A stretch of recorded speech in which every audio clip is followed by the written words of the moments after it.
राजनीति में चर्चा होते रहनी चाहिए। जिस राजनीतिज्ञ का चर्चा के परिधि से नाम बाहर चला जाता है वो सामान्यतः अप्रासंगिक हो जाते हैं। आज पूर्व उप मुख्यमंत्री और आरजेडी के नेता तेजस्वी जी का एक लेख हिंदुस्तान में छपा है। लेख का शीर्षक है सामाजिक सुरक्षा का घेरा बढ़ेगा। इसमें उन्होंने बहुत सारे मुद्दों को शामिल किया है और ये लेख बड़ा सारगर्भित है। ये सारगर्भित लेख में अन्य बातों के अलावा इनका माई बहन योजना में जो 2500 रुपये प्रतिमाह देने की बात है महिलाओं का, उसको रेखांकित किया है और इन्होंने सामाजिक सुरक्षा को रेवड़ी शब्द के नाम से इक्वेट किए जाने पर आपत्ति दर्ज की है। अन्य बातों के अलावा इसमें और कई एक मुद्दे शामिल हैं। हिंदुस्तान में इस लेख को प्रमुखता से छापा है। इसी के साथ श्री विजय सिन्हा जो बिहार के उप मुख्यमंत्री और आरसीडी यानी रोड कंस्ट्रक्शन डिपार्टमेंट के मिनिस्टर भी हैं, उन्होंने जो बयान दिया है उसको हिंदुस्तान अखबार में छपा है। शीर्षक है 3 सड़कों के निर्माण में हुई अनियमितता, 26 करोड़ का गलत भुगतान।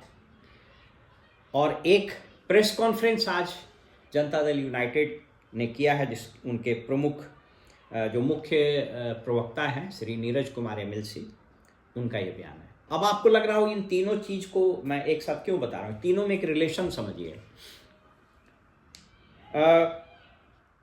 तेजस्वी जी का यह अभियान धीरे धीरे रंग पकड़ता जा रहा है और जिस प्रकार से ये ग्रामीण इलाकों में और जगह जगह पर नारी संवाद कायम कर रहे हैं, वार्ता अपने कार्यकर्ताओं से हो रहा है, जिसके पोस्टर्स बनाए जा रहे हैं, फिजिकली भी उसको साटे जा रहे हैं।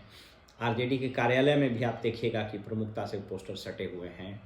सोशल मीडिया इनके अपने एक्स हैंडल आदि पर उसकी बहुत अच्छा चर्चा होती है। और आपको ये बताते चलें कि तेजस्वी जी बिहार में आज की तारीख में अन्य नेताओं की तुलना में सोशल मीडिया में ज़्यादा एक्टिव हैं और वो चूँकि नए पीढ़ी के हैं, इसलिए चाहे वो मुख्यमंत्री हों चाहे बीजेपी के दोनों उप मुख्यमंत्री वगैरह हों, सोशल मीडिया में इनका रीच आउट बहुत ज़्यादा है। बहरहाल मैं आपसे विवेचना इस विषय पर ये करना चाह रहा हूँ कि आप इसको यूँ समझें कि आरजेडी का वोट बैंक विगत अगर आप 95 के बाद देख लेंगे, 95 को अगर आप छोड़ देंगे तो पाएंगे कि इनका वोट बैंक 24 से 28% के आसपास फ्लक्चुएट करता रहता है।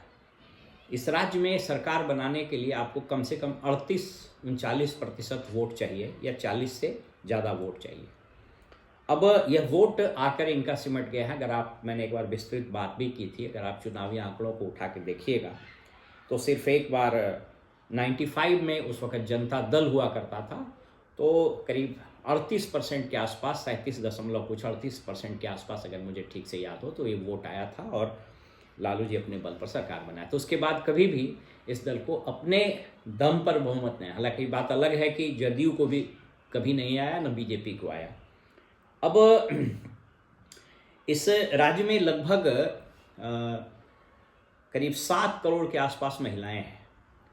मैंने एक बार बताया था कि 60% वोटर्स होता है, तो 7 करोड़ का 60% आप पकड़ के चल लीजिए, लगभग 3.5 से लगभग 4-4.25 करोड़ के आसपास महिलाएं हैं। नीतीश कुमार के लगातार जीतने का एक कारण और है कि लगभग 11 लाख एसएचजी जो जीविका की है, उसमें कुल आबादी लगभग 1.25 करोड़ के आसपास हो जाता है। उस पर मोटे तौर पर नीतीश कुमार का एकाधिकार है। अब उसके काट के रूप में भी इसको देखा जा रहा है। आज सचिवालय के गलियारों में इसकी बहुत इस लेख की बड़ी अच्छी चर्चा हो रही थी और लोग पॉजिटिव सेंस में बात कर रहे थे। तो अब अगर इनका यह प्लैंक, इनका यह नैरेटिव कि महिलाओं को माई बहन सम्मान योजना के तहत अगर ये 2-3 करोड़ महिलाओं को नए वोट बैंक के रूप में इसमें ले आते हैं तो इसमें इनको एक बहुत बड़ा एज मिल सकता है। और कहीं वो 2-3-4% का वोट एज मिल गया तो फिर इस चुनाव में चीज़ें बदल सकती है। कदाचित इसीलिए बीजेपी और जदयू दोनों तिलमिलाई हुई है उनके इस कदम से। इसीलिए मैंने कहा कि बीजेपी की ओर से विजय कुमार सिन्हा लगातार ये अटैक कर, हालांकि इसको आप देखेंगे कि 26 करोड़ का गलत भुगतान, ये बिल्कुल टेक्निकल इशू है। इन्होंने कहा है कि वो जो स्टोन चिप्स का प्रयोग होता है वह मानपुर गया से ही लिया गया था और उसका बिल पाकुड़ दिखाया गया। तो ये तो काम इंजीनियर का होता है, ये विभागीय मंत्री का काम नहीं होता है। अब पता नहीं मंत्री जी को इसमें कोई पॉलिटिकल बात कहने की बात आई होगी, ऐसे भी विजय सिन्हा के बयान को लोग बहुत सीरियसली नहीं लेते हैं। दूसरा, नीरज कुमार ने नीरज कुमार एक ऐसे प्रवक्ता हैं जदयू के जो बहुत ही स्कैचिंग अटैक करते हैं, और स्पेशली उनका सारा फोकस तेजस्वी और लालू जी के परिवार पर रहता है। हालांकि कई बार वो बुमरैंग भी करता है। तो उन्होंने तेजस्वी पर अपने चिर परिचित अंदाज में भ्रष्टाचार और लालू जी के परिवार पर अन्य आरोप लगाया, जिसमें खेल से संबंधित एक पुरस्कार उनको मिला था जब वो 14 साल के ही थे, उस पर आरोप लगाया।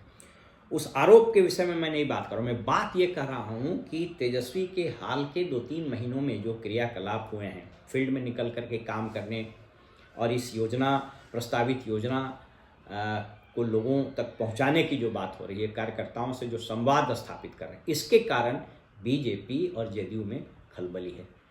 इसलिए इस पूरे तीनों बयान को राजनीतिक प्रेक्षक एक दूसरे से जोड़ करके देखते हैं। फिलहाल में इजाज़त दीजिए और आप देखते रहिए वॉइस ऑफ रिपब्लिक। नमस्कार।